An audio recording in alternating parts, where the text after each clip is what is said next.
علیکم ورحمۃ اللہ وبرکاتہ۔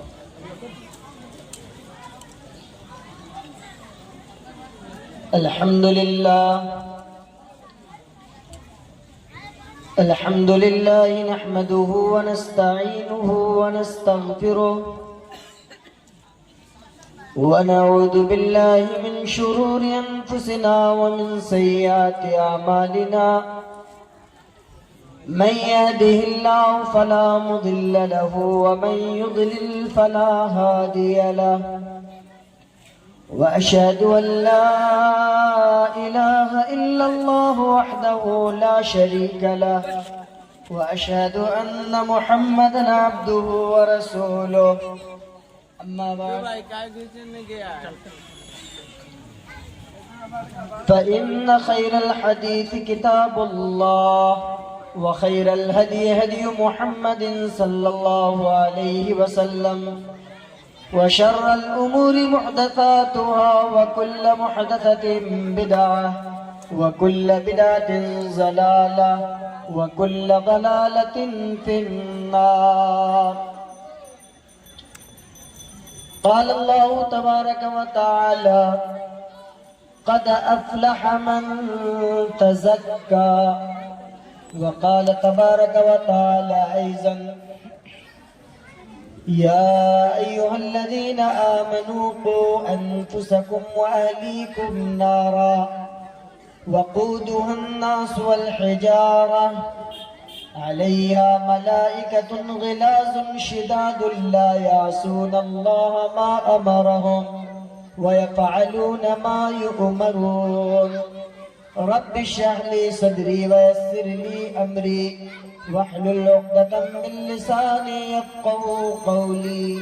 اللهم حبب إلينا الإيمان وزينه في قلوبنا وكره إلينا الكفر والفسوق والعصيان واجعلنا من الراشدين۔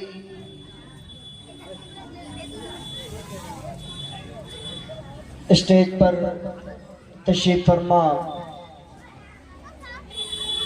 معزز ذمہ داران جمعیت اہل حدیث سسوا،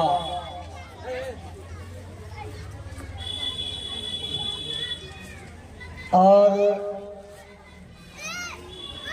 سسوا کی اس گلزار دھرتی پر موجود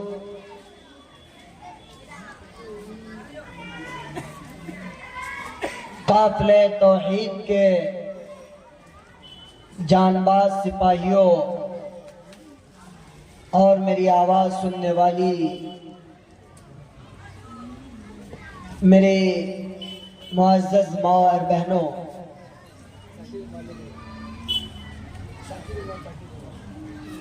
یہ محض اتفاق ہے اور اللہ رب العالمین کا بے پناہ فضل و احسان ہے کہ آج مکمل 1 سال کے بعد دوبارہ اسی جمعیت اہل حدیث کے بینر تلے آپ حضرات سے گفتگو کرنے کا شرف حاصل ہوا۔ گزشتہ سال 28 اکتوبر کی تاریخ تھی اور جمعیت اہل حدیث کے بینر تلے غالباً وہ پہلا اجلاس تھا جس میں میری حاضری ہوئی تھی، اور آج ٹھیک 1 سال کے بعد 29 اکتوبر کو دوبارہ آپ کے بیچ میں موجود ہوں۔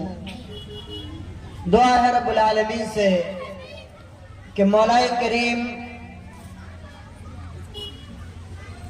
تو ہم سب کے اس بیٹھنے کو، کہنے کو، سننے کو قبول فرما لے، اور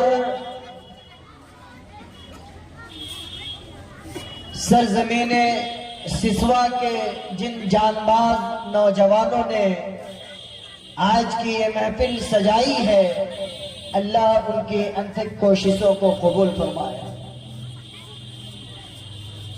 حضرات گرامی، یہ پروگرام دراصل اصلاح معاشرہ کے عنوان سے رکھا گیا ہے، اور اصلاح معاشرہ اپنے آپ میں اتنا وسیع موضوع ہے کہ میں سمجھتا ہوں کہ اگر پوری رات بیٹھ کر آپ حضرات کے سامنے گفتگو کرتا رہوں، مختلف گوشوں کو چھیڑتا رہوں، تو اصلاح معاشرہ کا حق ادا نہیں ہو سکتا۔ لیکن پھر بھی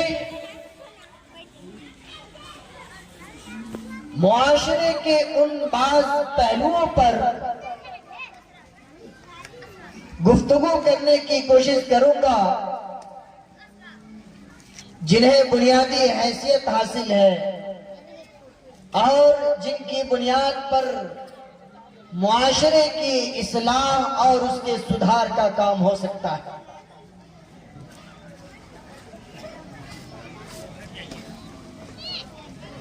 ہم اور آپ آئے دن دنیا کے احوال و قوائف کا مشاہدہ کر رہے ہیں، ملکی منظرنامہ کیا ہے، عالمی منظرنامہ کیا ہے، وہ آج ہمارے اور آپ کی نگاہوں کے سامنے ہے۔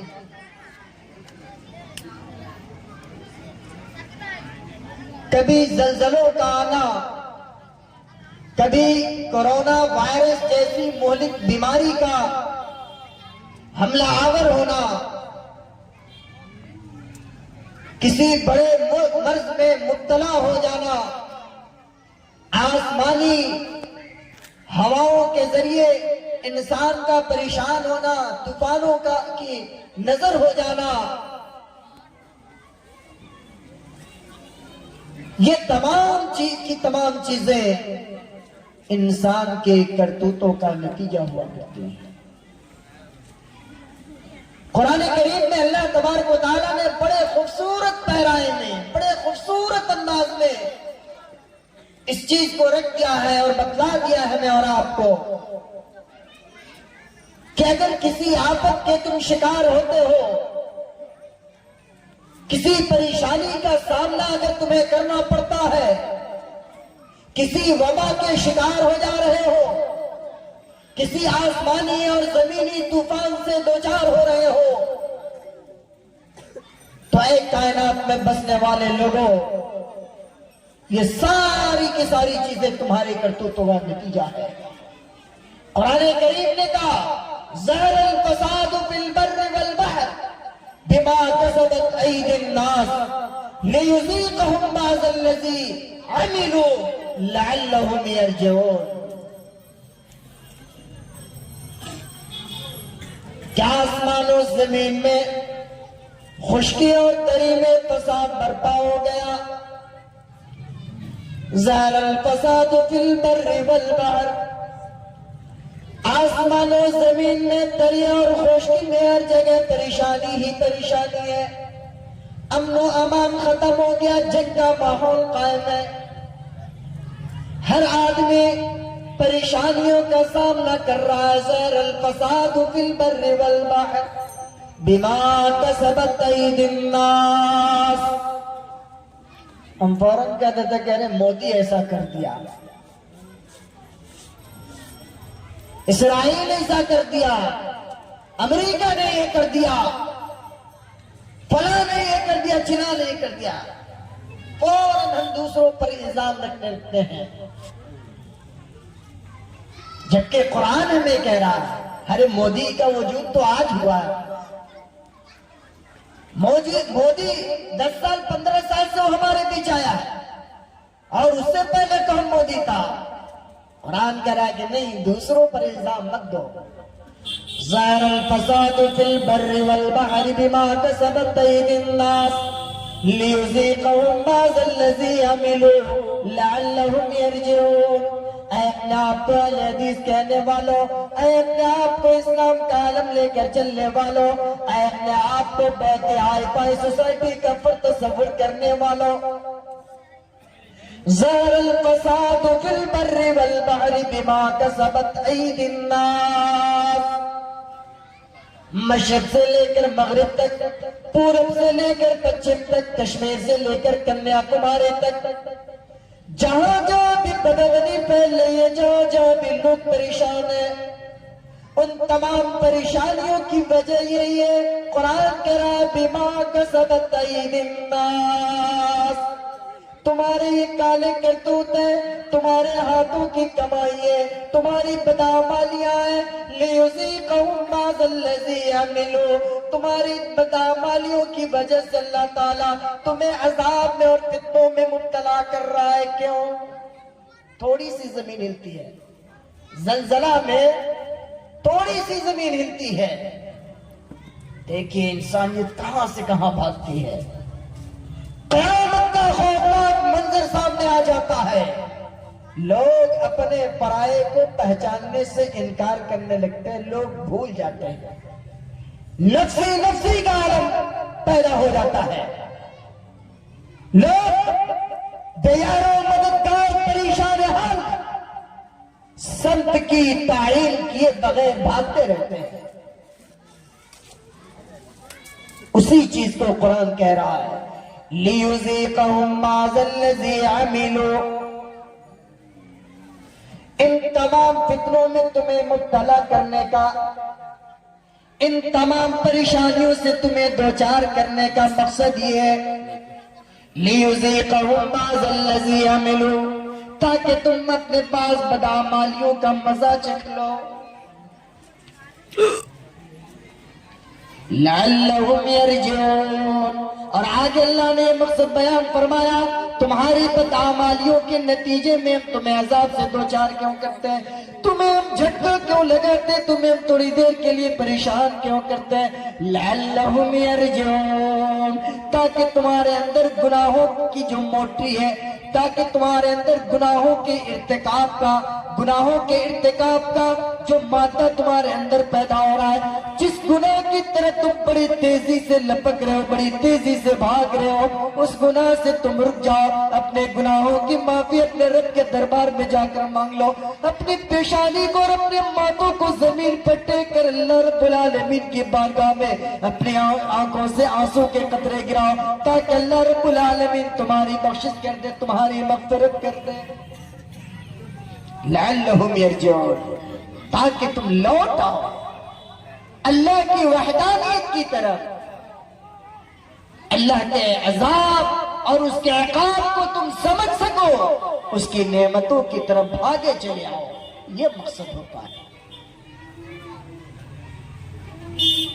تو یہ سارے فتنے، یہ ساری پریشانیاں، یہ ساری مصیبتیں، بیٹا نافرمان ہو گیا، بیٹی نافرمان ہو گئی، شوہر نافرمان، بیوی نافرمان، بھائی بھائی کا دشمن، دوست دوست کا دشمن. کل شام میں دوست تھا، پتا چلا صبح ہوتے ہوتے دونوں میں دشمنی ہو گئی. استاد اور شاگرد کے درمیان بنی، تاجر پیشہ ہے، تجارت میں دھوکہ کر رہا ہے، پڑھا لکھا طبقہ ہے، لیکن اس کے پڑھا لکھا ہونے کا کوئی اثر اس کی ذاتی زندگی میں نظر نہیں آ رہا. اور یہ تمام کے تمام فتنے گھر گھر کی کہانیاں ہیں. ان فتنوں پر ہم قابو کیسے پائیں؟ وہ جو بیماریاں ہیں، وہ جو پریشانیاں ہیں، چاہے وہ پریشانی انفرادی ہو یا سماجی ہو، ملکی ہو یا عالمی ہو، کسی بھی نوعیت کی پریشانی ہو، ان پریشانیوں پر ہم قابو کیسے پائیں گے؟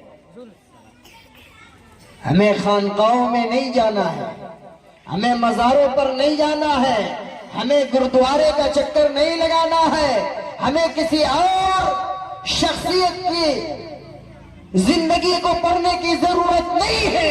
اس لیے کہ ہم مسلمان ہیں اور ہم مسلمانوں کو اللہ رب العالمین نے ایک مقدس کتاب قرآن مجید کے نام سے دیا ہے. ہمیں وہ عالمگیر نبی عطا کیا ہے کہ جس نبی کی سیرت جب ہم پڑھیں اصلاح معاشرہ کے سارے دروازے کھلنے لگتے ہیں. قرآن کی آیتوں کو تو پڑھو مسلمانوں. قرآن ہم پڑھیں گے نہیں، خوبصورت نسخہ لے کر آئیں گے، اچھی پرنٹ لے کر کے آئیں گے، کنگ فہد کمپلیکس والی پرنٹ، اور اس کو خوبصورت جزدانوں میں لپیٹ کر تاکوں کی زینت بنا دیں گے. جب ضرورت پڑے گی قسم کھانے کی اسی قرآن کو ہاتھ میں اٹھا کر قسم کھا لیں گے. جب ضرورت پڑے گی اپنے بچوں کے گردن میں تعویذ ڈالنے کی اسی قرآن کی آیتوں کو لکھ کر ان کے گردن میں ہم تعویذ بنا کر لٹکا دیں گے. جب ضرورت پڑے گی بیٹیوں کو جہیز دینے کی اسی قرآن کو لے کر خوبصورت جستان میں رکھ کر ہم بیٹیوں کے ہاتھ میں تھما دیں گے کہ بیٹی کبھی توفیق ہو نہ ہو پڑھنے کی، لیکن جہیز کا جو سامان گنا جائے گا اس میں اس کی بھی گنتی کروا دینا کہ میری امی نے اور میرے ابو نے گفٹ کے طور پر قرآن دے دیا ہے. لیکن اس قرآن کو ہم پڑھتے نہیں ہیں، اس قرآن سے ہم روشنی حاصل نہیں کر رہے ہیں، اس قرآن کو اپنی عملی زندگی میں ہم نافذ نہیں کر رہے ہیں، جبکہ قرآن تمام مسائل کا حل ہے. تمام مسائل کا حل لیے بیٹھا وہ قرآن موجود ہے. اِنَّ هَذَا الْقُرْآنَ يَهْدِي لِلَّتِي هِيَ أَقْوَمُ. کتنا خوبصورت لفظ اور کتنا خوبصورت پیرایا قرآن کا کہ یہ قرآن قوموں کی ہدایت کا سامان ہے. شہر رمضان الذي انزل فيه القرآن هدى للناس وبينات من الهدى والفرقان. او بد نصیبو، اگر قرآن تم نہیں پڑھ پا رہے ہو، اگر قرآن کی تلاوت تمہاری زندگی کا معمول نہیں، تمہاری زندگی کا حصہ نہیں، آج میں تمہیں یہ دعوت دے کر جا رہا ہوں. اس جمعیت اہل حدیث سسوا کے بینر تلے سے میں تجھے ایک پیغام دے کر جا رہا ہوں کہ مسلمانوں قرآن کی تلاوت شروع کر دو. قرآن کو پڑھنے لگو، اس کی گہرائی اور گہرائی میں اتر کر دیکھو. اللہ کی قسم تم اپنے تمام مسائل کا حل اسی قرآن میں پاؤ گے، تمام بیماریوں کا علاج اسی قرآن میں پاؤ گے. قرآن کو پڑھ کر تو دیکھیے. وہی قرآن ہمیں یہ بتلا رہا ہے کہ لوگوں بڑی بڑی کانفرنسیں کر رہے ہو، بڑے بڑے سیمینار کر رہے ہو، معاشرے کے سدھار کے لیے، سماج کے سدھار کے لیے، اصلاح معاشرے کے لیے ہر طرح کا فکرہ تمہارا فیل ہوتا ہوا نظر آ رہا ہے. ہر طرح کی تمہاری دلیلیں فیل ہوتی ہوئی نظر آ رہی ہے. مسلمانوں اگر سماج کے سدھار کا کام کرنا ہے، سماج کو اگر اچھا سماج بنانا چاہتے ہو، اگر صالح معاشرے کی تشکیل کرنا چاہتے ہو، اصلاح معاشرہ کے فریضے کو اگر انجام دینا چاہتے ہو، آؤ قرآن کی آیت کو اپنے سامنے رکھو. یا ایھا الذین آمنوا قوا انفسکم واہلیکم نارا وقودها الناس والحجارہ. اے ایمان والو، اپنے آپ کو، قوا انفسکم، اپنے آپ کو، اپنی ذات کو، قوا انفسکم واہلیکم نارا، اپنے بیوی بچوں کو، اپنی اولاد کو آگ سے بچاؤ. کس آگ سے؟ وقودها الناس والحجارہ، جس آگ کا ایندھن انسان اور پتھر ہوں گے. اللہ نے کہا کہ تم اپنے آپ کو جہنم کی آگ سے بچا لو، اپنی اولاد کو جہنم کی آگ سے بچا لو، معاشرے کی اصلاح ہو جائے. دنیا کی آگ، انسان اگر اس میں جل جائے، جلی ہوئی ڈیڈ باڈی اگر آپ کے سامنے رکھ دی جائے، اچھے اچھے کلیجہ والوں کا کلیجہ پسیج جاتا ہے. انسان اپنے آپ پر قابو نہیں رکھ پاتا. آگ کی ایک چنگاری اگر ہمارے جسموں میں آ کر ٹچ ہو جائے، پورا وجود ہل جاتا ہے. جہنم کا واد جو دنیا کی آگ سے 69 گنا درجہ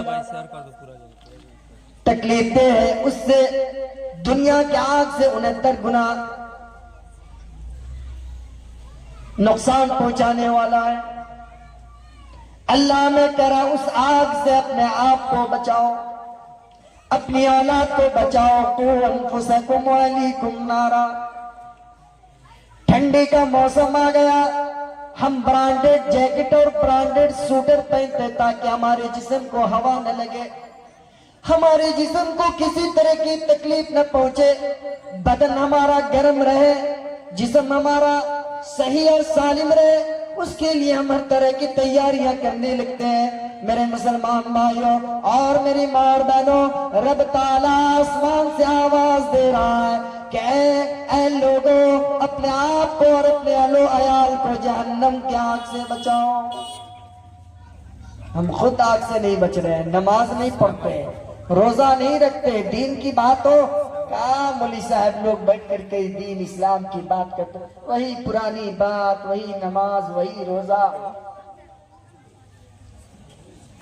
یہ پرانی چیزیں، دنیا گئی چاند ستاروں سے آگے، مولانا صاحب بیٹھ کر کے نماز روزہ زکوٰۃ کیے ہوئے۔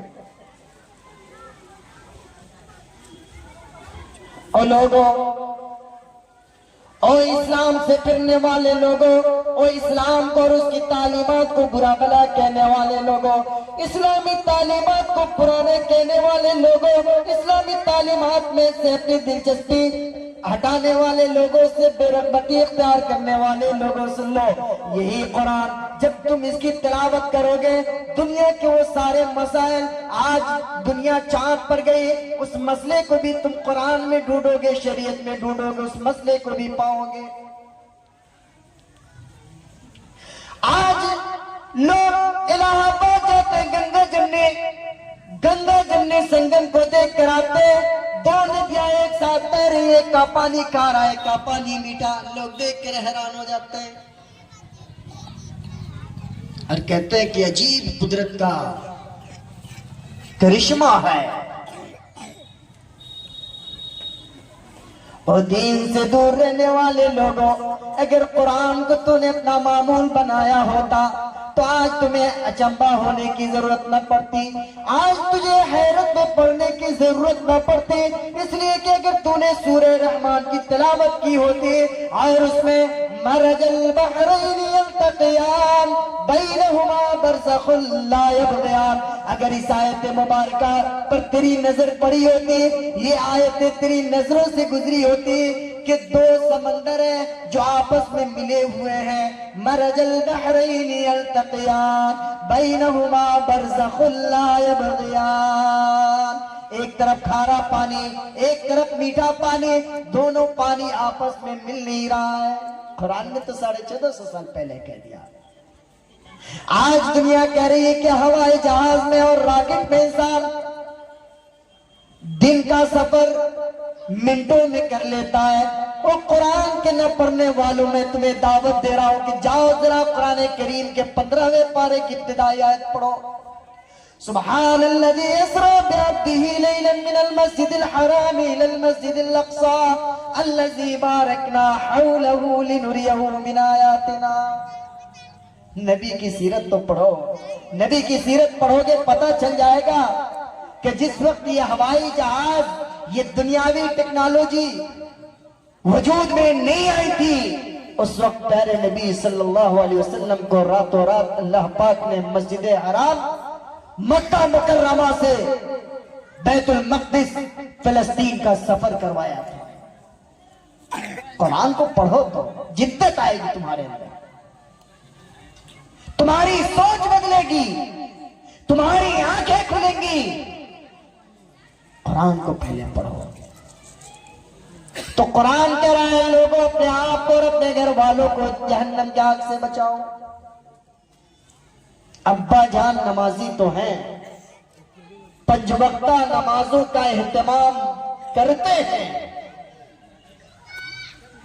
دنیا میں بیٹا تھوڑا سا بیمار ہو جائے، دیکھیے باپ کی آنکھوں سے سکون غائب، نیند غائب، بیٹی کرا دے، بیٹا کرا دے، تھوڑی سی پریشانی آ جائے، وہ ماں کی ممتا ایسی جگتی ہے کہ ماں پوری رات اس کی آنکھوں سے نیند غائب ہو جاتی ہے اور وہ یہ سننے کے لیے بے قرار رہتی ہے کہ ہماری اولاد کو جو تکلیف پہنچی ہے وہ تکلیف کب، وہ مصیبت کب، وہ آفت کب نعمت میں بدل جائے، کب رحمت میں بدل جائے، وہ ماں بے قرار رہتی ہے۔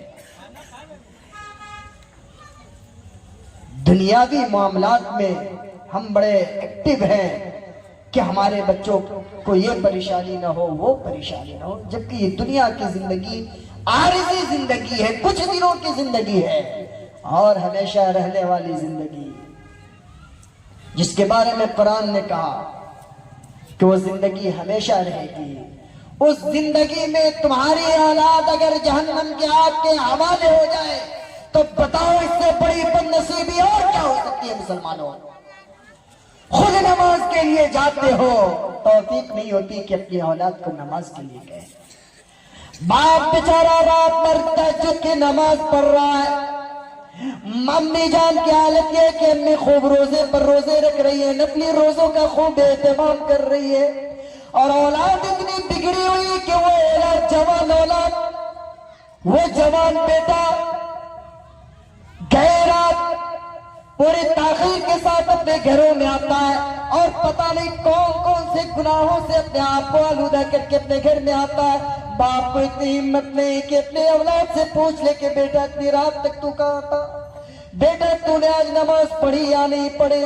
باپ کی یہ ہمت نہیں کہ اپنے جوان بیٹے کو وہ جگہ دے کہ بیٹا فجر کی اذان ہو گئی، مؤذن صاحب نے جامع مسجد کے میناروں سے یہ آواز بلند کر دے، حی علی الفلاح، آؤ کامیابی کی طرف، الصلاۃ خیر من النوم، کہ نماز سے رہنے سے بہتر ہے۔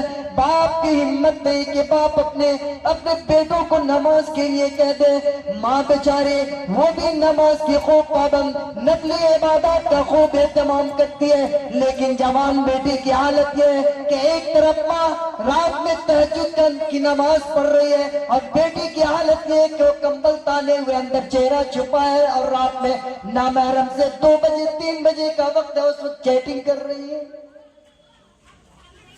موبائل چلا رہی ہے، سوشل میڈیا پر، بلکہ سوشل میڈیا کے فتنے کا شکار ہو رہی ہے۔ اور ماں باپ یہ سمجھتے ہیں کہ ہماری اولاد بہت بریلینٹ ہے، بہت تیز ہے، زمانے کے تقاضوں کو سمجھ رہی ہے ہماری اولاد، بھلا آدمی تو بے وقوف ہے۔ ہماری بیٹی دیکھیے نا، دھڑا دھڑ موبائل چلاتی ہے، جیسا میسج کہیے چیک کر دے گی، کہیے فوٹو یہاں سے وہاں بھیجنے کے لیے، کہیے آن لائن کسی چیز کو چیک کرنے کے لیے دھڑا دھڑ کر دیتی ہے۔ اس دھڑا دھڑ کے چکر میں آج حالت یہ ہو گئی ہے میرے بزرگوں، اور یہ سچائی ہے، اس حقیقت کا ہمیں اور آپ کو اعتراف کرنا ہوگا کہ آج مسلمانوں کی بیٹیاں، جس مسلمان ماں باپ کو اس بات کی فکر لائق نہیں ہوئی کہ ہم اپنی اولاد کو جہنم کے آگ سے بچائیں، آج ان کی بیٹیاں غیروں کا ہاتھ تھام کر ارتداد کا شکار ہو رہی ہیں۔ وہاں ان کی عزت اور ان کی عزت تار تار ہو رہی ہے، ان کی عزت کے پٹے لگ رہے ہیں۔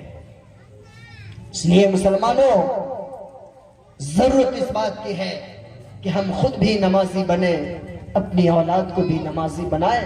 ہم خود نمازی ہوں گے، ہماری اولاد نمازی ہوگی، اصلاح معاشرہ کا ایک بہت بڑا کام انجام پائے گا۔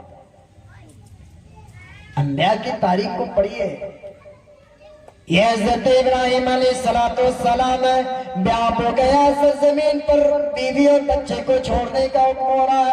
حضرت ابراہیم علیہ السلام اللہ کا حکم مان کر اپنے بیوی بچوں کو مکہ کی بیاہ پر گیا، سرزمین پر چھوڑ کر آتے ہیں اور دعا کرتے ہیں، ربنا انی اسکنت من ذریتی بواد غیر ذی زرع عند بیتک المحرم ربنا ليقيموا الصلاة فاجعل أفئدة من الناس تهوي إليهم وارزقهم من الثمرات لعلهم يشكرون. اے اللہ تیرا حکم ہوا تو میں نے اپنی اولاد کو یہاں چھوڑ دیا. ربنا لیقیموا الصلاۃ. اے اللہ ہم نے اس لیے چھوڑ دیا تاکہ ہماری اہل و عیال اور ہماری بیوی بچے نماز قائم کریں. وہ اسماعیل جو ابراہیم کا لفظ جگر ہے، اسماعیل بھی نبی ہے. اللہ قرآن مجید میں ان کا تذکرہ کر رہا ہے. وَكَانَ يَأْمُرُ أَهْلَهُ بِالصَّلَاةِ وَالزَّكَاةِ. کہ لوگوں اسماعیل کے واقعے کو پڑھو، ان کی جیونی کو پڑھو، ان کی زندگی کو پڑھو. وَاذْكُرْ فِي الْكِتَابِ إِسْمَاعِيلَ إِنَّهُ كَانَ صَادِقَ الْوَعْدِ وَكَانَ رَسُولًا نَبِيًّا وَكَانَ يَأْمُرُ أَهْلَهُ بِالصَّلَاةِ وَالزَّكَاةِ. اسماعیل وہ تھے جو اپنے اہل و عیال کو، اپنی فیملی کے لوگوں کو، اپنے بیوی بچوں کو نماز کی تلقین کیا کرتے تھے، حکم دیا کرتے تھے نماز کا. تو ہمیں اچھا کردار اپنانا ہوگا، اپنی اولاد کو، اپنی ذریت کو اور اپنی ذات کو دین کے تابع بنانا ہوگا. ایک عورت بھی اصلاح معاشرہ میں، معاشرے کی تشکیل میں، پاکیزہ معاشرے کے قیام میں بہت بڑا کردار ادا کرتی ہے. ہماری بعض مائیں اور بہنیں یہ سمجھتے ہیں کہ دین میں ہمارا کوئی حصہ ہے نہیں، ہم کچھ نہیں کر سکتے.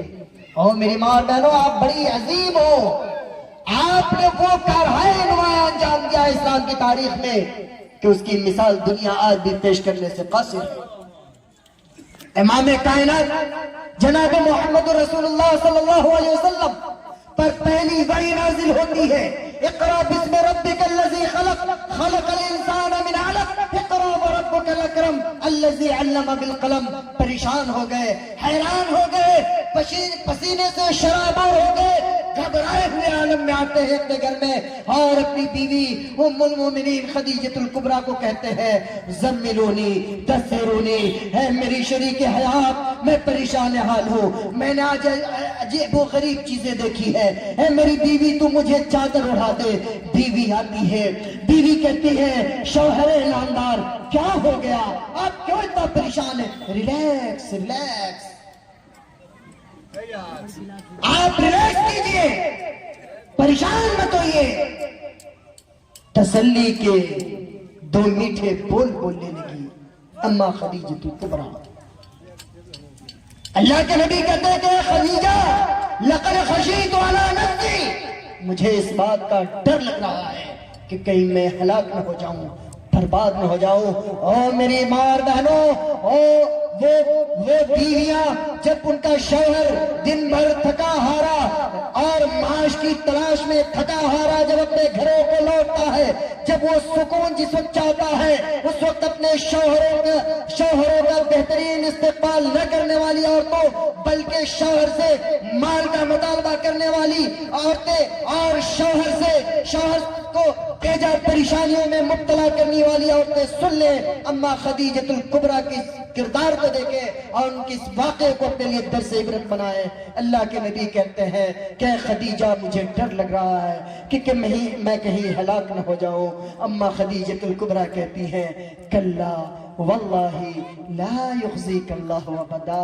اے شوہر نامدار، اے میرے سرتاج، آپ کیوں اتنا پریشان ہو رہے ہیں؟ اللہ آپ کو رسوا نہیں کرے گا، اللہ آپ کو برباد نہیں کرے گا. کیوں؟ انک لتصل الرحم.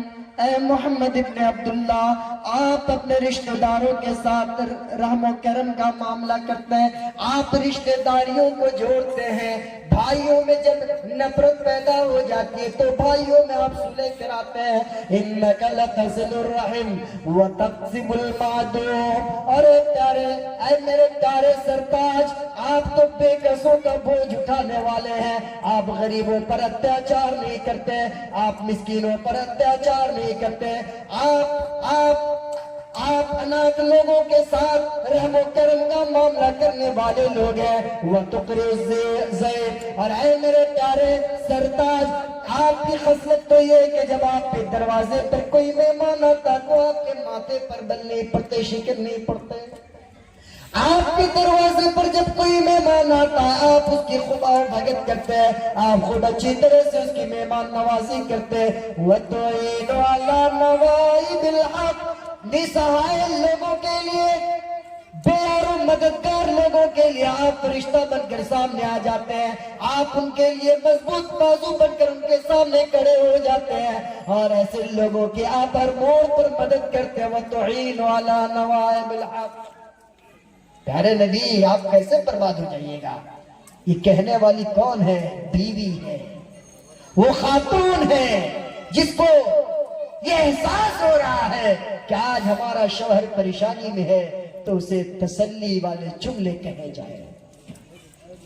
پیارے نبی صلی اللہ علیہ وسلم سے پوچھا کہ ایُّ النساء خیر، پیارے نبی سب سے بہترین عورت کون ہے؟ اللہ کے نبی نے نہیں کہا کہ جو خوب ہینڈسم ہو، خوب مال لے کر آئی ہو اپنے باپ کے ہاں سے، خوب جہیز لے کر کے آئی ہو، نہیں، کالی کلوٹی بھی ہے اگر دیندار ہے، التی تسرہ اذا نظر، جب اس کا شوہر تھکا مادہ اس کے سامنے آئے تو مسکرا کر اپنے شوہر کا خندہ پیشانی کے ساتھ استقبال کرتی ہو۔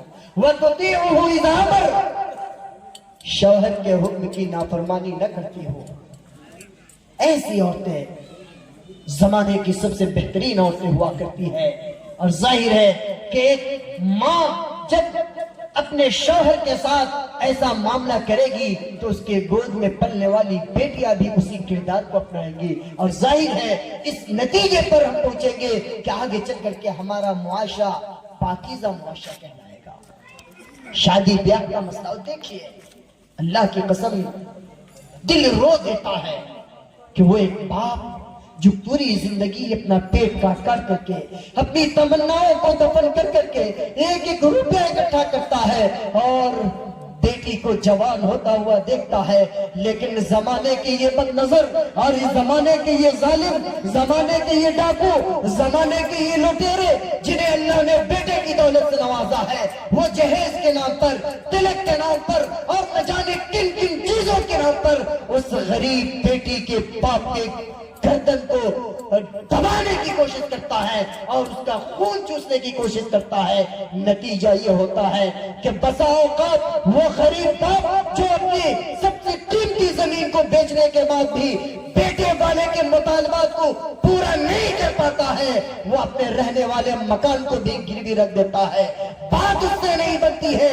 اپنے وجود کو بھی گروی رکھ دیتا ہے، بات یہاں بھی اگر نہیں بنتی ہے، وہ جوان بیٹی، وہ جس کے کھلنے کا وقت ہوتا ہے، جس کے ہاتھوں میں لال میڈیا سجائی جائے، وہ بیٹی پتہ چلتا ہے صبح ہوتی ہے، معاشرہ بالکل افسردہ ہوتا ہے، پتہ چلتا ہے کہ اس جوان بیٹی نے کل رات سوسائڈ کر لیا ہے، گلے میں پھندا ڈال کر کے خودکشی کر لی۔ جبکہ شریعت محمدی ہمیں کہتی ہے کہ لوگوں جب نکاح کرو تو دینداری کو ترجیح دو، فَاصْبِرْ بِذَاتِ الدِّينِ، دینداری کو ترجیح دو گے کامیاب ہو جاؤ گے، ورنہ لاکھ اونچی بلڈنگیں بنا لو، بڑے بڑے اصحاب جبہ و دستار کیوں نہ پیدا ہو جائے، بڑے بڑے وکیل اور کلکٹر کیوں نہ پیدا ہو جائے اس دھرتی پر، اللہ پل بھر میں ایسے لوگوں کو ذلیل و رسوا کر دیتا ہے۔